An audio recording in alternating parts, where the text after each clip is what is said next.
Bonjour. Bonjour. Alors, bonjour à tous. Donc, vous êtes deux. Excusez-nous du coup pour les quelques minutes qu'on s'est accordées en espérant qu'il y ait un petit peu plus de gens qui affluent. Est-ce que vous nous entendez bien du coup, Gwenaël et Théo, bonjour à vous.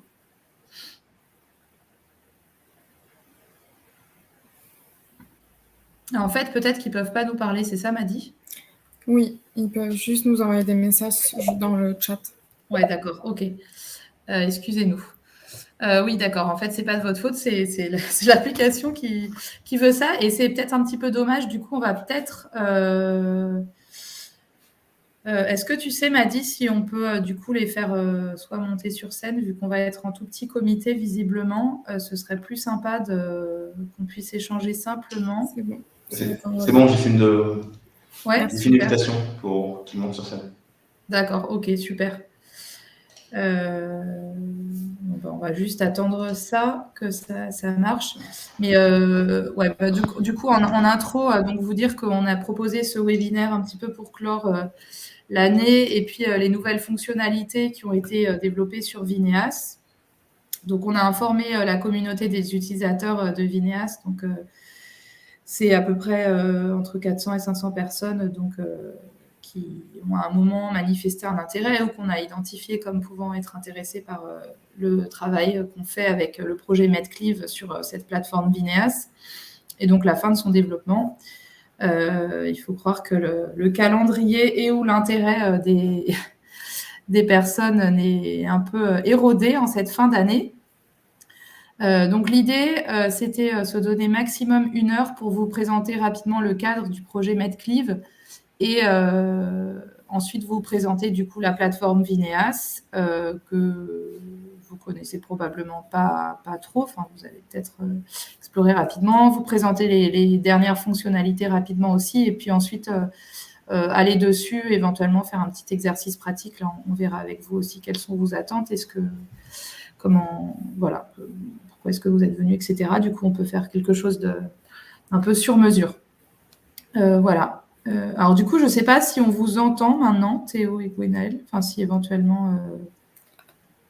Alors, Gwenaël avait mis qu'elle n'avait pas de micro. Ah oui, d'accord, vous n'avez pas de micro. Ok, d'accord, ça marche. Bon, on avance, voilà, mais n'hésitez pas à nous interrompre, vu qu'on est en petit comité, ce sera... Voilà. Donc, le projet MedClive, alors là, pourquoi je n'arrive pas... Ah si, c'est bon. Vous m'entendez là? Oui. Oui. Ok, super. Donc moi, ça Très marche. bien. Ok, super, merci. Peut-être que du coup, pour commencer, ça vaut le coup peut-être qu'on se présente vite fait, comme ça on sait qui vous êtes. Ça permet peut-être qu'on affine un peu enfin qu'on précise certaines choses ou pas. Du coup, moi, c'est vrai que je me suis même pas présentée. Du coup, Nina Graveline, je suis chercheuse à l'UMR Innovation à Montpellier, à INRAE, et je suis économiste agricole et de l'environnement. Moi, je suis Madi Tintinger, ingénieure d'études aussi à l'INRAE, à l'UMR Apsis, à Montpellier. Et je travaille donc un peu sur le projet MedClive et sur un observatoire de compétitivité des rendements viticoles. Ouais, Merci. Ok. Moi, je suis Théo Petitjean, je travaille à l'Université de Rennes 2, UMR LETG. Je suis ingénieur d'études pour le projet Climavège pour l'adaptation de la vigne en Bretagne et Pays de la Loire. Donc voilà, j'étais intéressé par justement la plateforme Vineas et pour en savoir plus en fait, juste sur ce qu'elle propose. Ok, super. Et du coup, je ne sais pas si Gwenaël, tu peux nous mettre juste 2 mots sur qui tu es dans le chat. Mais voilà. Je vais continuer. Ah, et je crois qu'il y a Jean-Marc qui nous a rejoint. Jean-Marc, si tu veux te présenter. Du coup, vu qu'on est en tout petit comité, on fait un tour de table. Oui, bonjour, Jean-Marc Touzard, je suis le directeur de recherche INRAE en soutien aux scientifiques au projet Vineas en particulier, et coordinateur avec Nathalie Ola du programme LACAB, qui est un peu dans les parrains ou dans les parents de Vineas aussi, quelque part. Merci. Gwenaëlle, elle travaille aussi à l'université de Rennes 2, UMR à l'ETG, hein, c'est une collègue. Elle travaille sur l'aspect de justement télédétection, elle est en thèse, en fin de thèse là. D'accord, ok, très bien. Merci. Voilà. Donc, le projet Medclive, c'est un projet qui est financé par la Climate Kick, qui est une émanation de la Commission européenne une association, on va dire un fonds. Ça permet de financer des projets sur l'action climatique, à la fois atténuation et adaptation. Et le projet Medclive vise donc à expérimenter des approches participatives pour concevoir et partager des stratégies d'adaptation pour la filière vigne et vin en Méditerranée face au changement climatique. Donc, c'est un projet qui va encore durer 1 an dans un format un petit peu particulier parce que tous les partenaires ne restent pas. Et donc, ça réunit 6 pays du pourtour nord de la Méditerranée. Voilà, que vous avez. Donc, vous avez les différents logos ci-dessous. Le projet est coordonné par la Fondation Edmond Mac, donc le partenaire italien. La raison d'être un peu de Medclive et notamment du partenariat, de l'implication d'INRAE dans ce projet, c'est l'historique. Donc, Jean-Marc a déjà évoqué le projet La Cave, donc qui est un très très gros projet d'une dizaine d'années maintenant à peu près, qui a fédéré l'ensemble des recherches sur la question de l'adaptation au changement climatique de la vigne et du vin, projet interdisciplinaire. Et d'autres projets également aussi davantage dans la veine participative ou plus d'analyse de données autour de ces questions-là et des expériences donc de démarches participatives préalablement conduites au sein de Medclive avec les partenaires d'INRAE tels que l'IHEV, France Agrimer et l'INAO. Donc, notamment, on peut citer comme démarche participative réalisée dans le cadre de Medclive des climatons, donc qui sont des approches participatives très locales à des échelles communales pour lancer et initier l'action climatique, donc essayer d'initier des projets concrets portés par les viticulteurs, les citoyens, les élus, les entreprises du territoire. Et d'autre part, des ateliers participatifs, on va dire, à des échelles un petit peu plus larges, de type régional, donc qu'on a réalisé il y a 2 semaines au site EVI, où l'exercice un petit peu expérimental était de décliner la stratégie nationale au changement climatique, donc stratégie nationale de la filière vigne et vin, déclinée à l'échelle de la Méditerranée. Donc voilà ce qu'on fait également dans Medclive, en plus de Vineas, que Madi vous présentera après. Donc l'argumentaire un petit peu, le pourquoi, c'est face à l'urgence et la complexité du problème, on constate un besoin d'apprentissage par l'ensemble des acteurs, parce que l'information est éclatée et partout. Donc un enjeu important de faciliter le partage, de diffuser les expériences et les connaissances à travers les différents maillons de la chaîne de la valeur et parmi l'ensemble des acteurs du système de connaissances autour de la question de l'adaptation au changement climatique. Aussi un besoin de lancement de l'action collective. Donc l'action collective a un sens notamment parce qu'elle permet de partager le risque et pour initier des actions collectives, il y a un besoin d'identifier des collaborations à toutes les échelles. Et donc, Medclive se positionne un petit peu sur ces nécessités-là pour répondre à l'enjeu de l'adaptation au changement climatique de la filière vigne et vin en Méditerranée. Donc, le concept global, c'est vraiment de connecter les acteurs, échanger l'information, susciter le partage d'informations et d'expériences aux différentes échelles, de l'échelle locale à l'échelle internationale, donc qui est l'échelle du projet Medclive. Donc, les échelles locales, c'est ce qu'on a vu avec les climatons, par exemple. C'est vraiment l'échelle de l'action. L'action que portent pour la plupart du temps les viticulteurs et ensuite les autres acteurs de la chaîne de valeur dans une moindre mesure. L'échelle régionale parce qu'elle permet de mettre en commun des solutions et des enjeux. C'est aussi davantage l'échelle d'action des politiques publiques et des acteurs filières. Et l'échelle internationale parce qu'elle est une source de connaissances intéressantes, notamment par exemple pour des vignerons français en allant s'inspirer de ce qui peut se faire en Italie, en Espagne ou ailleurs plus au sud. Et c'est notamment donc dans le cadre de Vineas, l'échelle à laquelle on a développé la plateforme Vineas, donc avec cette idée de pouvoir échanger entre pays du pourtour méditerranéen. Voilà, donc si vous avez besoin de plus d'informations sur le projet Medclive, vous en trouverez donc sur la plateforme Vineas. Je laisse la parole à Madi sur Vineas. Donc je vais essayer rapide, parce que j'ai vu que Gwenaël doit partir à midi et demi. Donc sur la plateforme Vineas, donc, dans le projet, les deux responsables du développement, c'était l'INRAE et le CIRAD. Donc qu'est-ce que Vineas? Vineas, donc c'est la plateforme collaborative qui est dédiée aux thématiques du projet Medclive, donc la vigne, le vin et le changement climatique en Méditerranée. L'objectif, c'est le partage de connaissances et d'expériences à grande échelle et de mettre en relation tous les acteurs et les porteurs de projets afin d'avoir une visibilité sur toutes les initiatives qui peuvent être mises en place ou en projet à l'échelle méditerranéenne.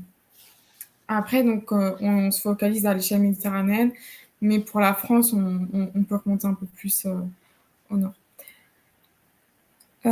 La méthode, ça a été donc une co-construction de la plateforme avec les partenaires. Donc l'INRAE avait choisi un peu comment la développer, mais avec les retours des partenaires, on a pu faire quelques modifications. Et également avec les acteurs qui étaient intéressés.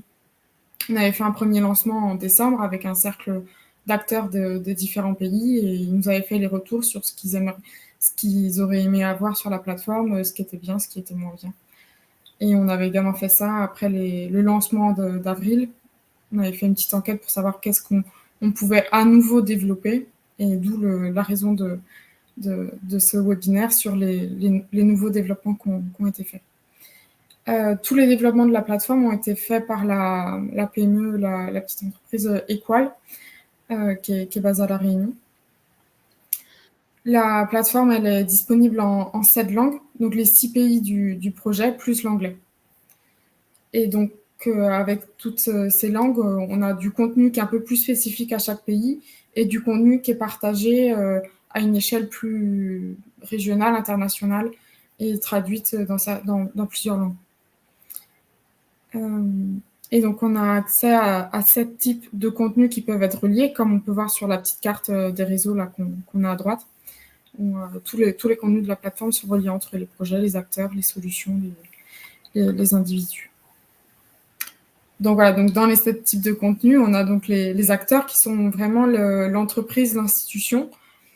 Ensuite, on a des projets, qui peuvent être des projets de recherche ou non, des solutions d'adaptation et d'atténuation, des documents, des actualités, des événements en lien avec la thématique et une agora où on a plutôt des posts sur des posts. Je vais vous présenter ça un peu plus en détail ensuite.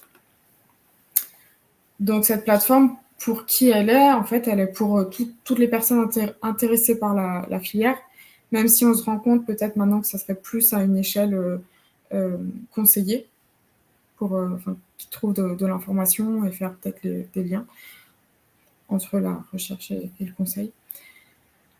Mais on n'exclut pas que les viticulteurs puissent l'utiliser. Tout le contenu en fait est accessible de tous en tant que visiteur. Donc voilà, quand vous y allez maintenant, vous mettez sur la page, vous avez accès à tout le contenu. Et ensuite, les utilisateurs, donc les personnes qui se créent un compte, ont la possibilité d'ajouter leur propre contenu, leur propre expérience et être visibles, s'ils le souhaitent, sur la plateforme. Donc voilà, donc toutes les personnes, on a quand même un système de validation des inscriptions, mais toute personne peut se connecter, peut se créer un compte sur la plateforme. Donc la plateforme Vineas, donc le principe reste quand même que ce soit une base de données avec les différents types de contenus et que tout cela soit relié, ce qui permet un peu l'exploration. Et aussi, on a également une appli cartographique. Cette plateforme, elle est évolutive, donc dans le principe de la base de données qui s'enrichit au fur et à mesure que les utilisateurs ajoutent du contenu. et également la possibilité d'ajouter des fonctionnalités. Pour la dernière année du projet, on va voir comment ça se passe. Peut-être qu'on pourra ajouter d'autres choses, mais c'est pas certain.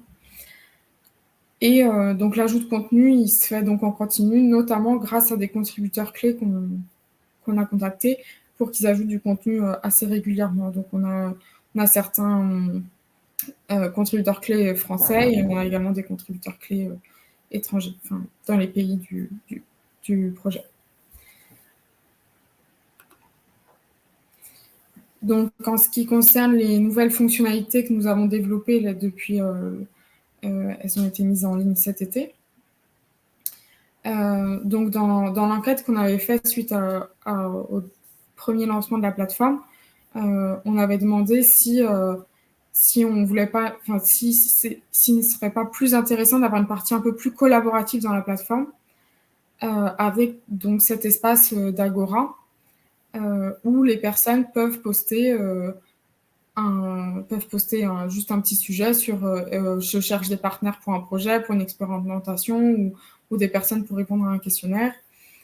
Ça, c'est une première idée, ou par exemple mettre un post pour partager un point de vue, un petit peu en mode forum sur un article qui a été publié, ou un documentaire, une vidéo, et demander l'avis des autres utilisateurs, ou tout simplement pour poser une question si on a un problème sur...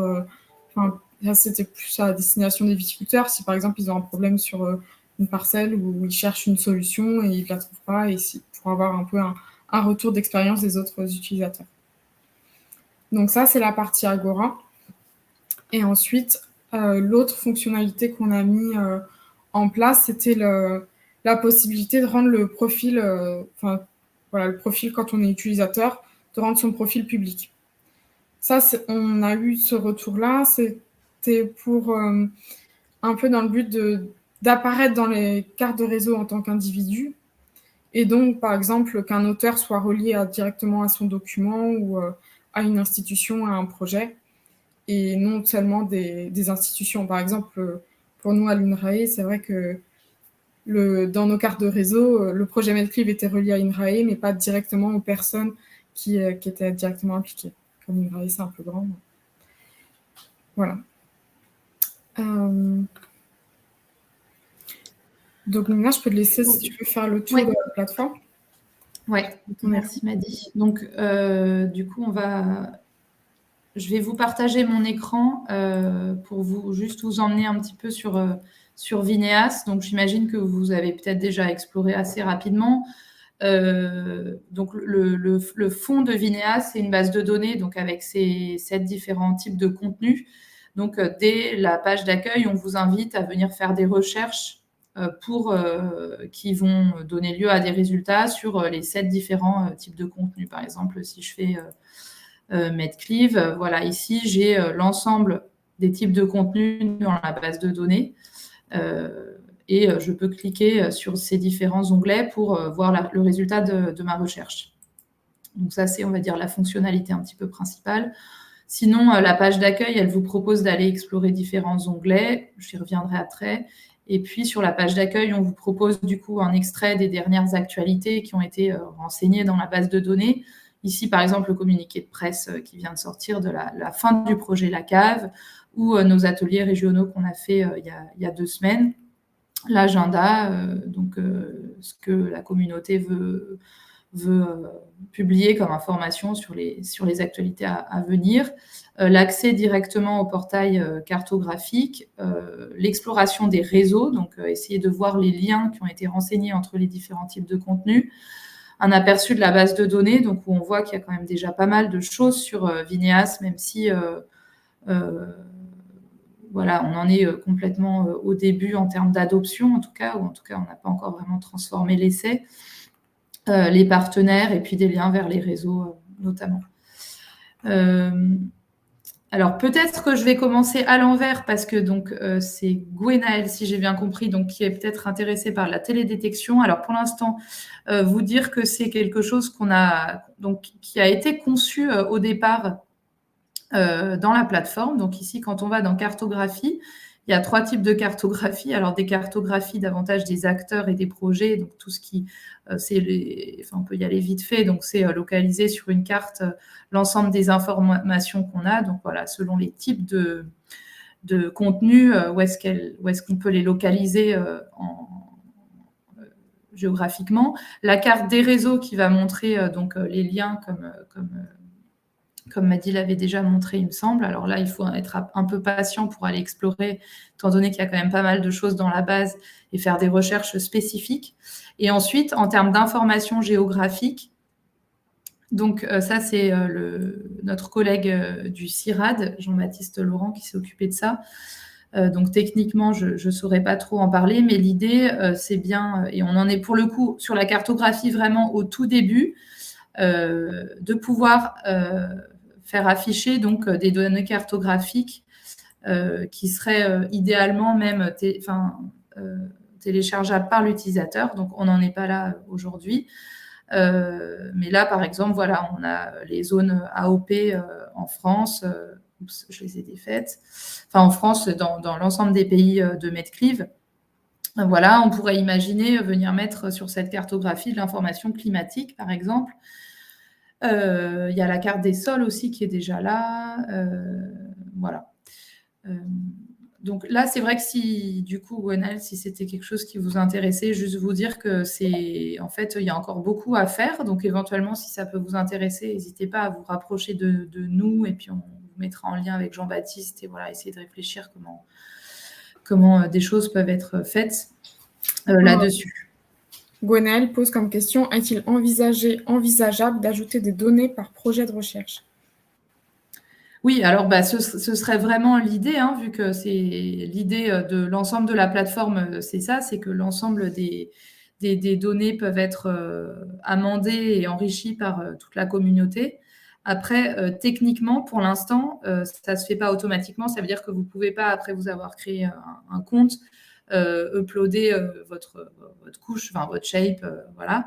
Et il faut passer par Jean-Baptiste Laurent. Mais c'est vraiment une des pistes. Enfin, à terme, c'est l'idée. Voilà. Donc après, typiquement, si vous pensez déjà à un jeu de données que vous avez produit et que vous pensez qu'il pourrait, qui rentre dans la thématique de la plateforme, on peut voir pour, avec Jean-Baptiste, essayer de l'uploader, si ça a du sens. Mais tout ça, c'est pas encore rendu automatique, on va dire. Je ne sais pas si ça répond bien à votre question. Ok. Bon, en tout cas, n'hésitez pas, on peut se recontacter par la suite. En tout cas, merci de votre intérêt pour la plateforme. Donc, si je reviens un peu plus linéairement, donc ensuite les onglets en haut, donc un onglet à propos de Vineas où on raconte un petit peu la genèse et puis l'objectif de Vineas. Une feuille sur l'impact du climat, qui présente une version un peu générale de la question de l'impact du changement climatique sur la vigne et le vin à l'échelle du projet Medclive, donc de l'information qui est traduite dans l'ensemble des langues. Les résultats d'une enquête qui a été réalisée par des collègues italiens sur la perception notamment, qui porte sur la perception, et l'impact en France, qui est directement les infographies qui ont été produites par le projet La Cave et qui permet de positionner un petit peu le problème et l'état des connaissances sur la question. Ensuite, un onglet solutions et leviers qui permet d'explorer directement la diversité des leviers d'adaptation au changement climatique et également d'atténuation, même si c'est vrai qu'on lui donne un petit peu moins de place en visuel, mais il y a également l'enjeu d'atténuation dedans. Et avec ce tableau, donc on voit une typologie apparaître un peu des différents leviers. Et ici, dans la seconde colonne, des solutions génériques qu'on propose. Et donc, en cliquant dessus, par exemple, gestion des sols, on a une petite synthèse sur ce levier gestion des sols. Donc là, sur les solutions génériques qui ont été rédigées par des collègues scientifiques, on va dire qu'il y a une sorte de contrôle qualité sur la production de ces fiches génériques. Et ensuite, la possibilité d'explorer la diversité de solutions spécifiques ici, rassemblées dans cette famille.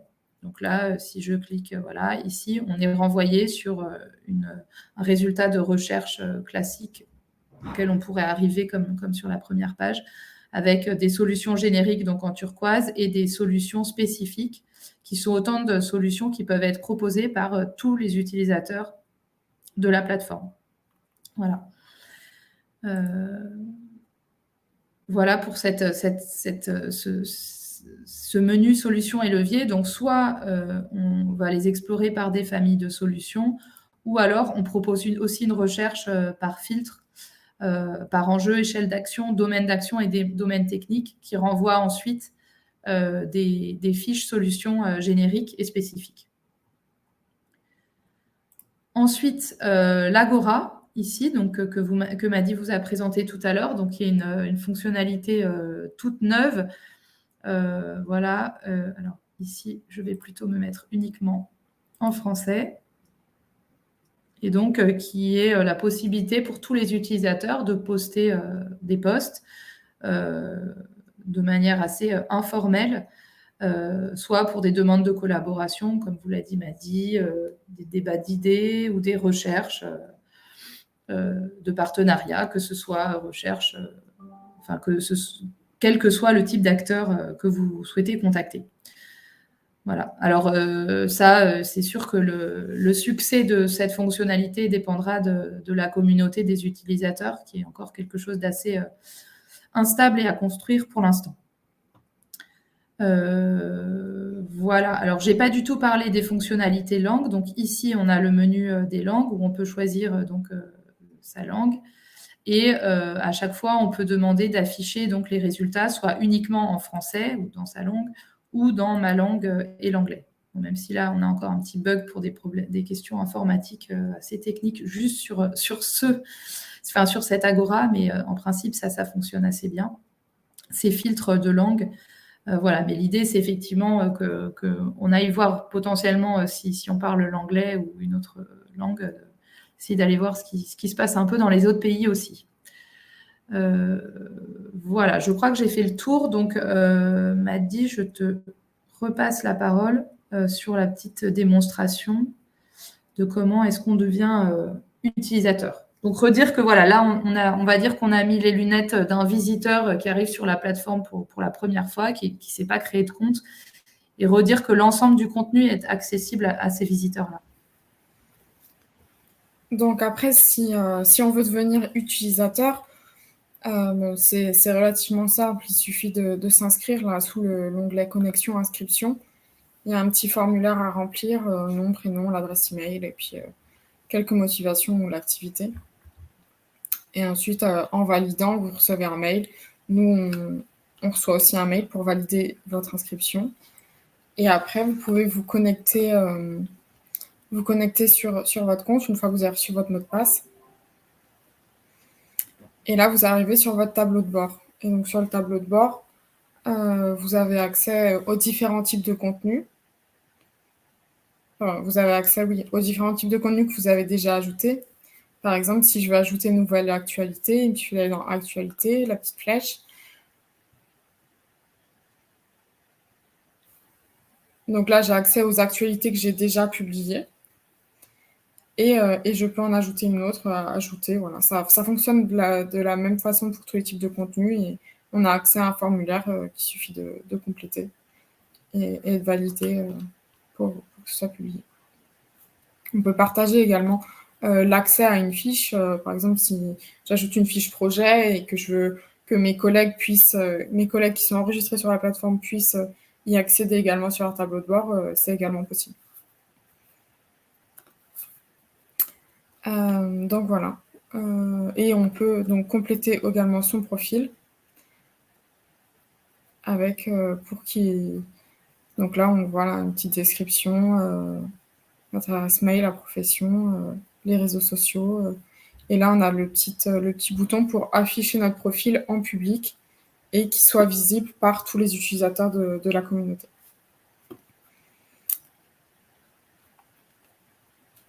Donc voilà globalement le back-office, on va dire, de la partie utilisateur de la plateforme.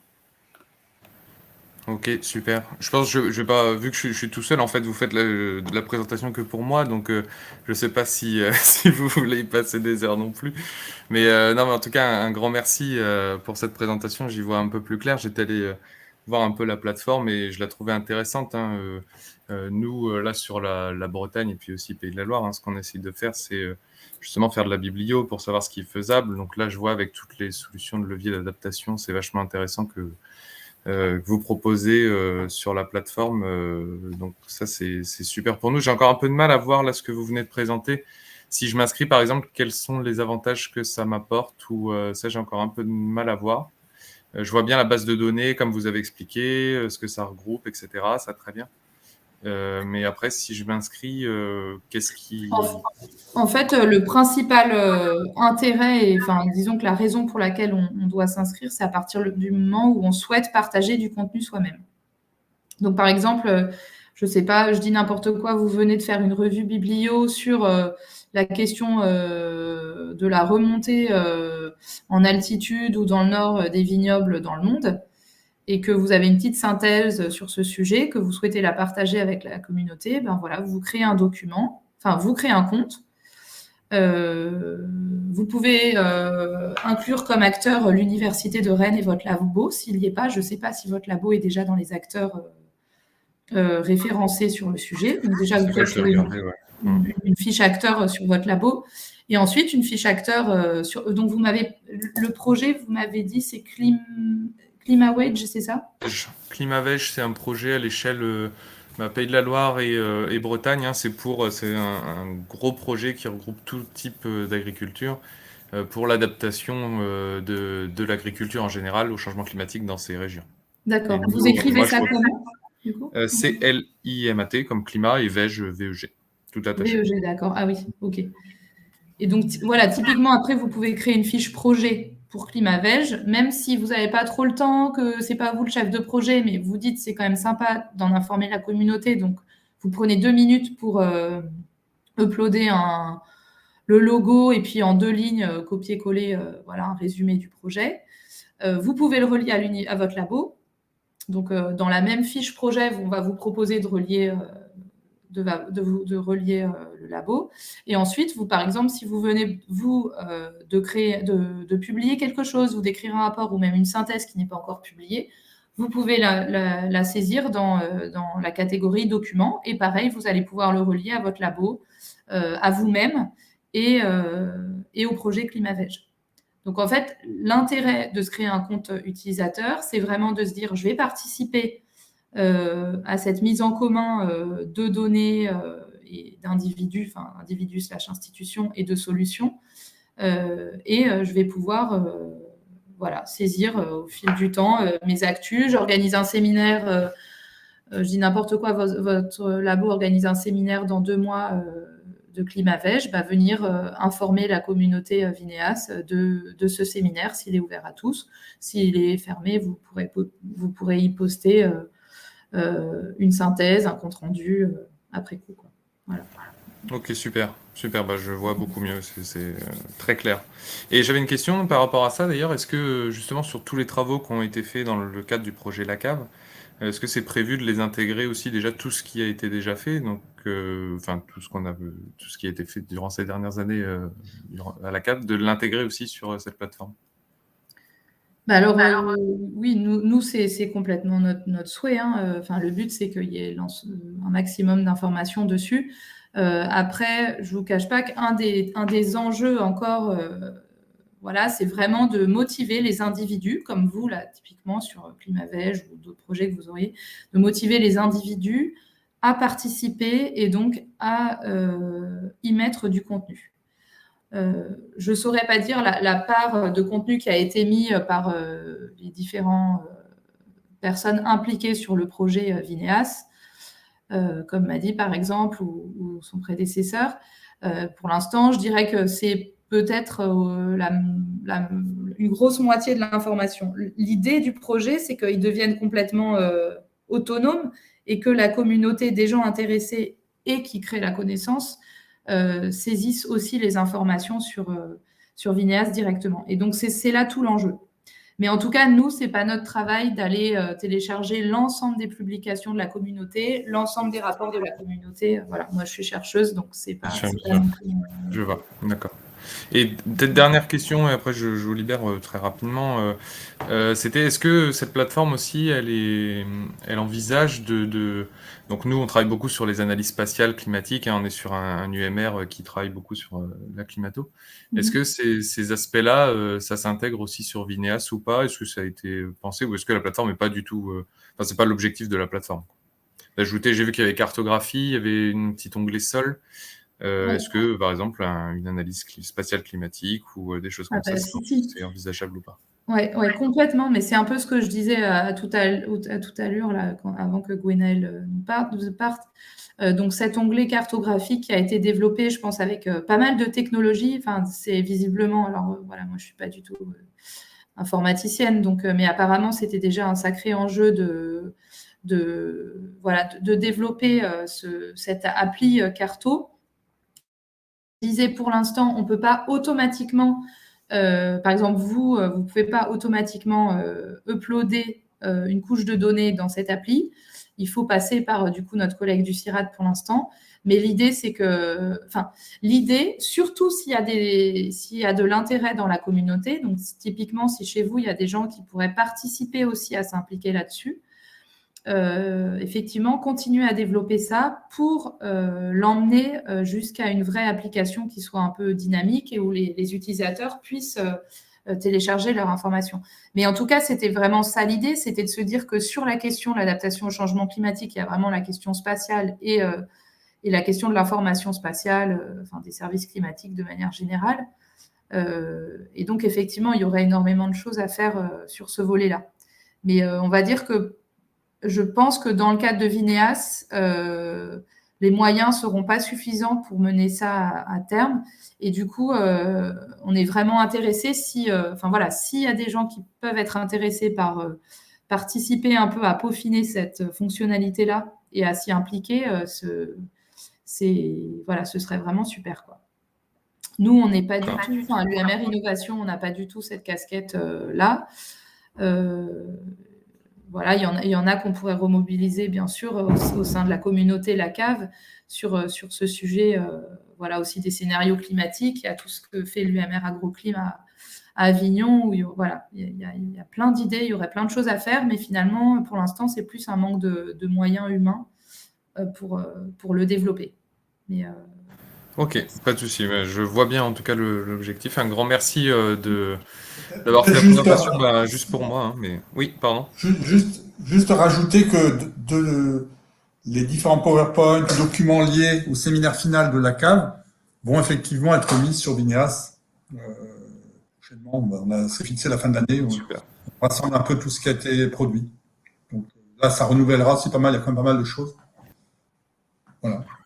Ok, super. C'est les présentations. Moi, j'y suis allé aux Journées La Cave au début. Hein, j'ai pas pu rester jusque. Je suis parti le jeudi soir. Les présentations qui ont été faites seront sur Vineas? Ouais. D'accord. Ok. Bon, très bien. Très bien. Non, en tout cas, merci d'avoir pris du temps, hein, parce que j'étais le seul à assister, mais c'était très intéressant. Moi, j'y vois plus clair sur la plateforme et c'est vachement bien. Donc, je vais essayer au mieux d'en parler autour de moi, comme vous avez dit, de communiquer pour que cette plateforme marche, hein, parce que j'ai bien compris que c'était très participatif et qu'il fallait justement que tout le monde un peu regarde un peu la plateforme. Donc voilà, je vais essayer de transmettre tout ce que vous m'avez dit en tout cas, et puis de l'utiliser. Ouais, et puis voilà, si vous avez des idées, envie de vous impliquer, surtout, vous n'hésitez pas à revenir vers nous. L'année prochaine va être une année de transition où il va falloir qu'on réfléchisse à la suite. Et du coup, toute collaboration sera plus que bienvenue. Donc voilà, n'hésitez pas, après en avoir discuté avec vos collègues, à revenir vers nous. Et puis, avec grand plaisir. Je vous incite à vous créer un compte utilisateur, comme ça vous pouvez vous voir un peu de l'intérieur aussi ce que ça veut dire, quoi. Super. Merci beaucoup. Un grand merci à vous, merci beaucoup. Merci. Merci, au revoir, bonne journée. Au revoir.